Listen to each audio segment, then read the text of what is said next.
Assalamualaikum warahmatullahi wabarakatuh. Para pemirsa yang berbahagia, sekarang ini kita masuki episode yang ke-9. Saya akan menyampaikan hal yang berbeda dari episode sebelumnya. Saya akan mengawali tentang pembahasan epistemologi pendidikan Islam. Hanya ini ada kisah khusus terkait dengan ini. Sekitar tahun 2000, saya mulai menyusun buku epistemologi pendidikan Islam. Ketika itu sepanjang perjalanan dan penjelajahan saya mencari literatur tentang epistemologi pendidikan Islam itu belum saya temukan, baik buku epistemologi pendidikan Islam yang berbahasa Indonesia, berbahasa Inggris maupun berbahasa Arab. Tentu waktu itu belum menjadi tradisi menggunakan fasilitas internet seperti sekarang ini. Saya menemukan pembahasan epistemologi pendidikan Islam itu dalam bukunya Langgulung itu sekitar kalau nggak salah 2 halaman. Hanya itu, lainnya itu hanya ya ungkapan-ungkapan secara parsial yang perlu dirangkai menjadi sebuah bangunan ilmu tersendiri.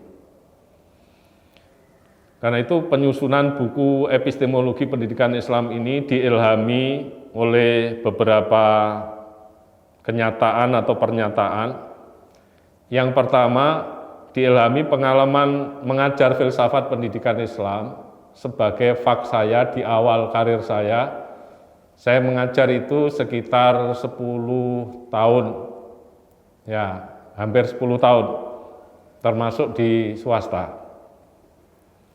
Ternyata buku-buku filsafat pendidikan Islam itu hampir sama dengan buku ilmu pendidikan Islam.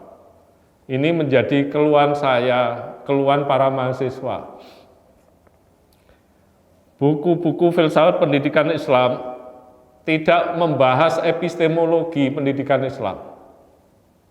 Kondisi ini sangat memprihatinkan sekali. Karena kalau kita menggunakan pedoman ungkapan kuno, mother filsafat itu adalah mother of sciences. Artinya induk pengetahuan atau queen of sciences, ratu ilmu pengetahuan. Maka filsafatlah yang melahirkan ilmu. Ilmu pendidikan lahir dari filsafat pendidikan. Ilmu politik lahir dari filsafat tata negara. Ilmu hukum lahir dari filsafat hukum, ilmu sejarah lahir dari filsafat sejarah. Demikian pula ilmu-ilmu yang lain.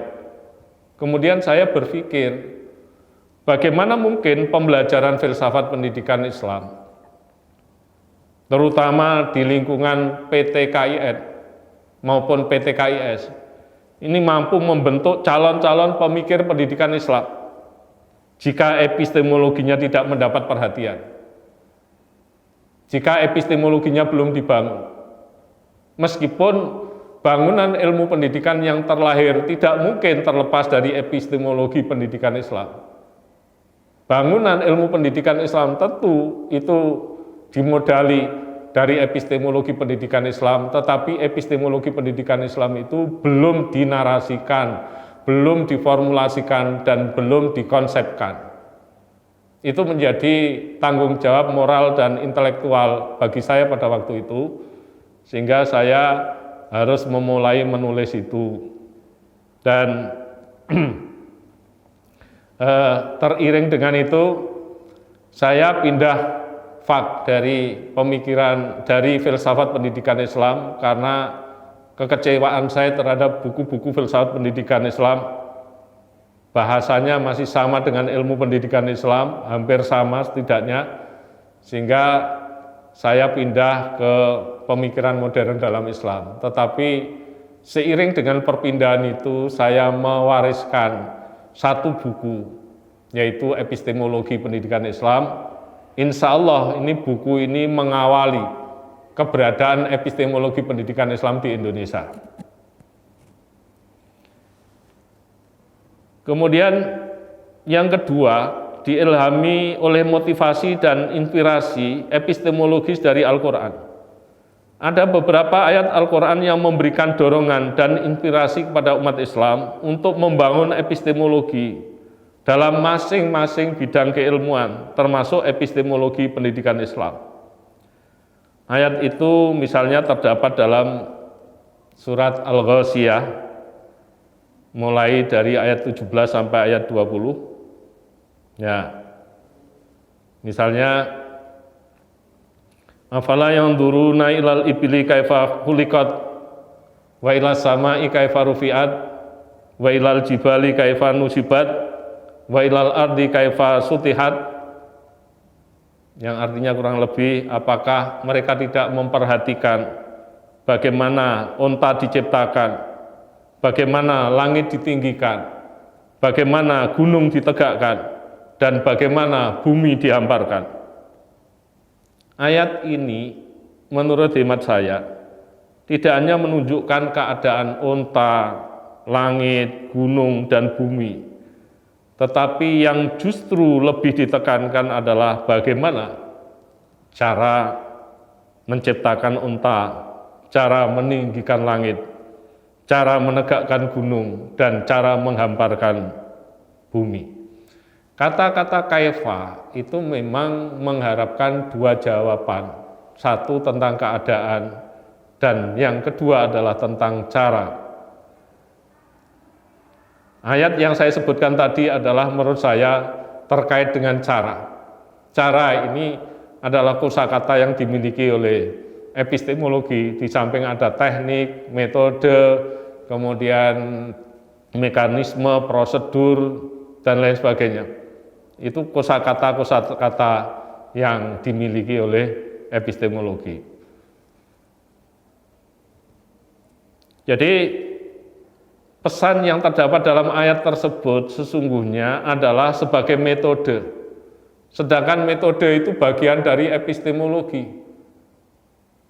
Saya mencoba untuk menggali pemahaman tentang epistemologi, dan saya rangkum dari berbagai penggalian itu, ternyata epistemologi itu meliputi dari sumber pengetahuan, asal-usul pengetahuan, kemudian macam pengetahuan, batas pengetahuan, jangkauan pengetahuan, validitas pengetahuan, dan juga metode pengetahuan. Ilmu tentang metode pengetahuan adalah metodologi.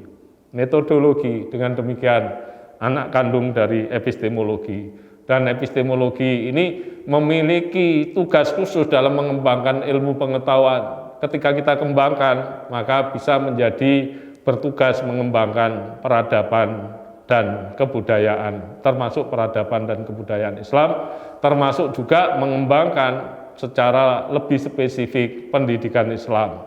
Karena itu inspirasi itu cukup memberikan dorongan bagi saya untuk menulis buku epistemologi pendidikan Islam. Kemudian inspirasi yang ketiga, ini dari bangunan ilmu usul fikih.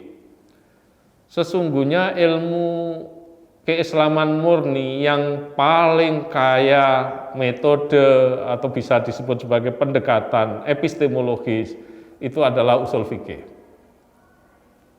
Karena di dalam usul fikih itu kita tinggal menikmati, ada beberapa metode atau pendekatan mulai dari qiyas, kemudian istihsan yang dibangun oleh Imam Hanafi, kemudian maslahah mursalah yang dibangun oleh Imam Maliki, kemudian istishab yang dibangun oleh Imam Syafi'i, kemudian al-dalail yang dibangun oleh Ibnu Hazmin, dan ini adalah merupakan metode-metode dalam mengistimbat hukum atau dalam menggali hukum sehingga melahirkan bangunan ilmu yang namanya fikih atau ilmu hukum Islam. Selanjutnya bahwa pendekatan maslahah mursalah itu ternyata dalam kenyataannya tidak hanya dalam mengembangkan ilmu fikih. Pendekatan ini telah digunakan dalam berbagai kepentingan. Bahkan tahun 98 ketika saya mewawancari almarhum Kiai Sahal Mahfud, beliau mengatakan bahwa ulama-ulama NU ketika menggunakan kias mentok, maka kebanyakan mereka jalan keluarnya lari pada maslahah mursalah. Kemudian maslahah mursalah ini digunakan oleh Hasan Hanafi dalam membangun teori tentang kiri Islam atau al-yasar al-islami. Barat itu lebih takut terhadap konsep atau programnya Hasan Hanafi, yaitu kiri Islam daripada Al-Quran. Karena kiri Islam itu memiliki misi dalam membangkitkan umat Islam. Disebut kiri Islam, bahwa kiri itu simbol kelemahan. Sesungguhnya Islam itu memihak kepada yang lemah supaya kuat. Memihak kepada yang lemah supaya kuat. Kalau yang kuat cukup diakui keberadaan mereka. Kemudian cendekiawan Syiah dari India, Asghar Ali Engineer, itu dalam membangun teori pembebasan, dalam membangun konsep teologi pembebasan, itu juga menggunakan pendekatan maslahah mursalah. Jadi bukan hanya Hasan Hanafi yang menggunakan pendekatan maslahah mursalah, tetapi Asghar Ali Engineer juga menggunakan pendekatan maslahah mursalah. Dalam konteks Indonesia, Kiai Masdar Farid Masudi dalam membangun konsepnya tentang zakat dan pajak, kemudian membangun konsep berikutnya tentang hak-hak reproduksi perempuan, juga menggunakan pendekatan maslahah mursalah. Jadi ini satu pendekatan saja, manfaatnya sudah sangat-sangat besar. Apalagi jika semua pendekatan itu dimaksimalkan, tentu akan melahirkan berbagai konsep keilmuan sebagai pilar-pilar peradaban Islam. Pertanyaan kita adalah mengapa bangunan epistemologi itu tidak terjadi pada ilmu-ilmu keislaman lainnya? Termasuk mengapa tidak terjadi pada pendidikan Islam, menjadi epistemologi pendidikan Islam. Padahal pendidikan Islam itu merupakan faktor paling menentukan terhadap kemajuan bangsa dan negara, setidaknya menurut Said Ahmad Khan. Said Ahmad Khan pernah mengatakan dalam motonya, didiklah, didiklah, didiklah. Semua penyakit sosiopolitik di India akan bisa diobati dengan cara ini. Obatilah akarnya, maka pohonnya akan menjadi subur. Pernyataan Ahmad Khan itu dapat kita tarik kesimpulan bahwa kalau dalam bahasa penelitian, pendidikan ditempatkan sebagai independent variabel, variabel bebas, variabel penentu. Sementara yang lain termasuk politik, ekonomi, hukum, kesehatan, budaya, dan lain sebagainya, itu ditempatkan sebagai dependent variabel, variabel bergantung atau variabel akibat yang diakibatkan oleh variabel bebas tadi berupa pendidikan. Maka sesungguhnya saya iri, saya betul-betul iri terhadap Khajanah Ushul Fikih yang telah melahirkan bangunan-bangunan epistemologi sejak dini dalam perkembangan peradaban Islam. Yang lain sebenarnya memiliki epistemologi itu, tetapi belum dinarasikan, belum dikonstruk, belum dikonsepkan menjadi satu bangunan-bangunan yang jelas. Karena itu kemudian ini mendorong saya untuk menulis epistemologi pendidikan Islam mulai pada tahun 2000. Kemudian yang keempat, yang mempengaruhi penulisan buku itu adalah pernyataan Pak Muktiali yang mengatakan begini, bahwa Aristoteles itu lebih jenius daripada Francis Bacon. Plato yang dari Yunani, seperti juga Aristoteles, itu lebih jenius daripada Roger Bacon yang dari Barat modern itu. Namun mengapa, kata Pak Muktiali, orang-orang yang jenius seperti Plato dan Aristoteles justru menyebabkan kemandekan dan stagnasi di Eropa pada beberapa abad pada zaman pertengahan. Sedangkan orang-orang biasa seperti Roger Bacon, Francis Bacon, itu ternyata mampu membawa kemajuan ilmiah. Dijawab oleh Pak Mukti Ali. Dan ini dapat kita bandingkan dengan Islam. Sebab kedua Bacon itu tadi telah menemukan metode berpikir yang benar. Sedangkan Plato dan Aristoteles belum menemukan metode berpikir yang benar, sehingga keduanya tidak mampu memanfaatkan kejeniusannya dalam mengakselerasi kemajuan, peradaban, dan kebudayaan mereka. Kalau dibandingkan dengan Islam, maka Yunani itu sesungguhnya menekankan filsafatnya pada ontologi dan menerabas atau mengembang sampai pada kosmologi. Sedangkan Islam menekankan filsafatnya pada aksiologi, sementara Barat modern menekankan filsafatnya pada epistemologi. Sekali lagi bahwa epistemologi ini adalah subsistem filsafat yang tugasnya secara khusus adalah dalam mengembangkan pengetahuan, tetapi ini bisa dikembangkan dalam mengembangkan peradaban maupun secara luas peradaban dan kebudayaan, termasuk juga dalam mengembangkan peradaban dan kebudayaan Islam. Karena itu kita perlu mendalami ini. Bangsa yang maju itu bangsa yang telah menguasai dan menerapkan epistemologi dan metodologi. Bangsa yang sedang berkembang itu bangsa yang baru saja mengenali. Nah, itu pun sebagian, baru saja mengenali epistemologi dan metodologi.